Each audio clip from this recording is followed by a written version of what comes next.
what you really need is chicken legs and chicken quarters, and they won't hold.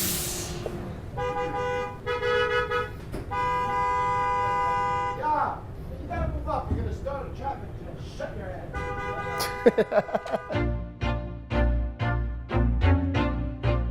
Mic check, mic check. All right, I want to do that. That's I want that job. What's good? What's good? It's your boy Chef Harold. Can I get a yeah? What's up? We out here in the Bronx, Kingsbridge Social Club. Today we are making a grilled cheese with chicken adobo and a little bit of butternut squash pickles. The reason why I started into cooking is because when I asked my mom for a pair of sneakers, she laughed at my face and said, "Go work at McDonald's." So that's what I did. And you know, the industry's been really good to me. It's been 18 years that I've been in it. I've worked in Per Se, Batard, Noma in Copenhagen, to Fedora in the West Village. But the one thing that I really appreciate is just being able to do stuff like this in my neighborhood. You know, never forget where you come from, otherwise you become a fucking asshole. You know what I'm saying? That's the bottom line. All right, so let's get to it. So chicken adobo is a very traditional Filipino dish. It's different for every family. Everybody says their adobo is better than yours, so mine is better than yours. So what you want to do first is break down the chicken quarters. You're going to cut it right in the bone right here.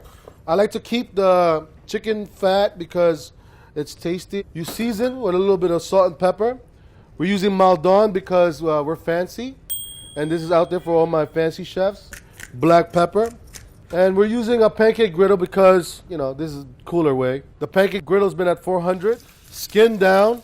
Want to get that color going? That's the best part. You want to get a nice sear. While that's happening, I have another griddle pan working over here, heavy bottom pan. And what I want to do is I want to start putting oil in there. I'm going to go into onions next. What you want to do is you want to take half an onion. I use Spanish yellow onion. It's a lot cheaper than the white onion. And what you want to do is you want to just give it a nice slice. Super rough, nothing too crazy. Put that to the side. You get 3 cloves of garlic. What you want to do is you want to just break them and peel it. The other thing about adobo is every country has their own kind of dish that represents that country, but also represents what, you know, that country as a whole eats. So if you're from the Caribbean, you know, pollo guisado would be like your chicken adobo. And for this recipe, I add a little bit of ginger because I like that spiciness and that flavor profile. So rough chop, right? What I want to do is add the onions first. Next, I'm adding the garlic, and then I'm adding the ginger. What you want to do is you want to sweat that out a little bit. Add a little bit of salt and black pepper to season along the way. All right?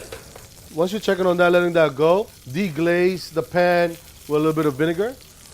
In Filipino food, vinegar is very prominent because all of our food has a lot of fats in it, and we use a lot of pork in our dishes. In my family, we like to eat it super acidic. Next, I'm gonna add soy sauce, which is kind of the base of the dish, and it also kind of showcases the fusion in Filipino food where the Chinese community was brought into our mix, so it's been part of our kind of tradition in the native land in the Philippines for over 400 years now.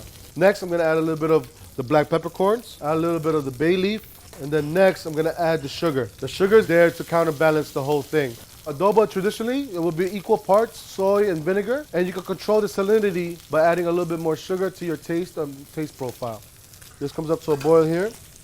I use pancake griddles because there's so much wide surfaces on here that's controlled heat all across that I can use it as a flat top. So I can sear meat, I can boil a sauce. All you really need is just an outlet and a plug-in.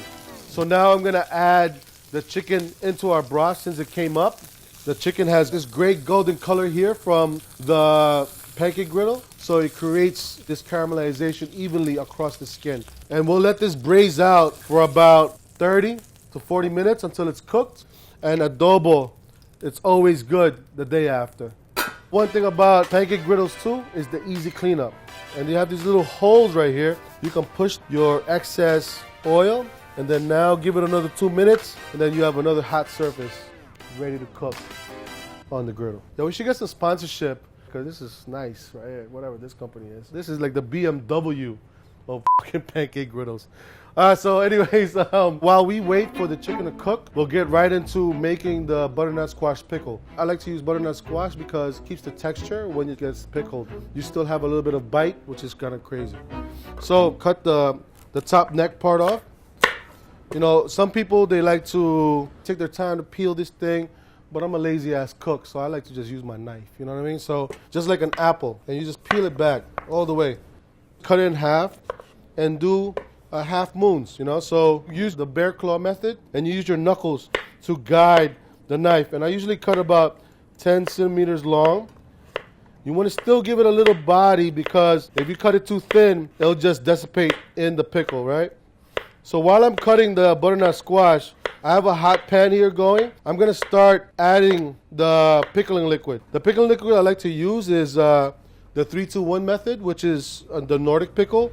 It's 3 parts water, 2 parts vinegar, and 1 part white sugar. The pH level on white distilled vinegar is a little bit high, so I would, use champagne if you like to be a little bit more suave with the pickle, or a little bit more softer on the pickle side. But for me, I like to use white vinegar because I live in the hood and that's all I got, you know what I'm saying? And what I like to also do is add some aromatics to it. So black peppercorns, some bay leaf, and then a little bit of garlic. And since we're trying to be fancy, I got a shallot from my little garden that we have here at Kingsbridge Social. Keep the skin on. I'll stir this a little bit just to have the sugar dissipate from the liquid so it can start folding in. And when it comes to a boil, it's ready to go. So while the pickle comes up to a boil, let's give this another extra flavor by searing the butternut squash, giving it a little bit of color, okay? And behind me is an art piece done by an artist called Tracy 168. It really showcases the character of the Bronx, and it really gives the Kingsbridge social space a mind of its own and kind of a story of its own. For us, it's really about showcasing this kind of talent in a sense of what the culture of hip hop and the culture of the South Bronx and the Bronx itself can give you. Let me check on the butternut squash. This hue right here is kind of where you want it to be at, Not too dark, but still roasted, And we call this in the industry a kiss. You're just kissing it on the other side real quick, and then you're going to pick it up and put it inside the pickle. And then we're just going to put it to the side. And once again, the griddle is such a great tool because of the easy cleanup. So for the pickle for 30 minutes, and you can use it right after. But if you really want to infuse it, you can have it in the pickle for about 2 hours, and you can have a long-lasting flavor profile. Oh, we on right on schedule, baby. Right on schedule. So now I want to tell you a little story about a sandwich that's very famous here in New York City. So I grew up in the early 90s, and so I've seen a lot in New York City. And one of the things that I've seen was the creation of the chopped cheese. It was created in East Harlem on 110th and 2nd Avenue. A kid was rushing the deli man to make sure that his burger would cook on time. So what he decided to do was started chopping up the meat so it can cook a little bit faster. Added some onions, cheese on top, American cheese, and chopped that up. Put it into a deli roll, toasted it, put ketchup and mayo, added some lettuce, tomato, and onions, and then made the kid the sandwich. And then when the kid was walking by, all of us was like, what the fuck did you just get? And then that's how it started. For us, we're creating something that's a little bit more fancy because we got fancy stuff here at Bon Appetit.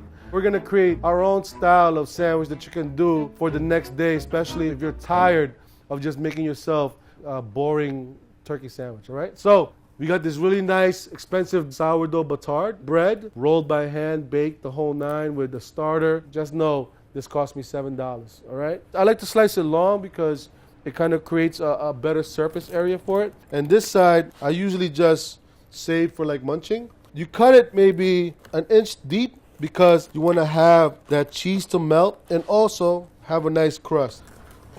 Should have put my bread knife. All right, so we'll put this to the side. Add a little bit of butter. Butter is always great to give nice caramelization. I'm gonna turn this down a little bit to 250. So while that's happening, I'm gonna add Kewpie mayo. It's Japanese mayo. I coat it on one side of the bread, and you place it down right on the griddle. And what you're gonna make here is a great crust, right? So while that's down, you add the American cheese, and then I like to add smoked Gouda. It's very funky, and it gives it another depth of flavor profile. And then what we're gonna do next is we're gonna take our chicken, which has been braising. Oof, this thing. Oof.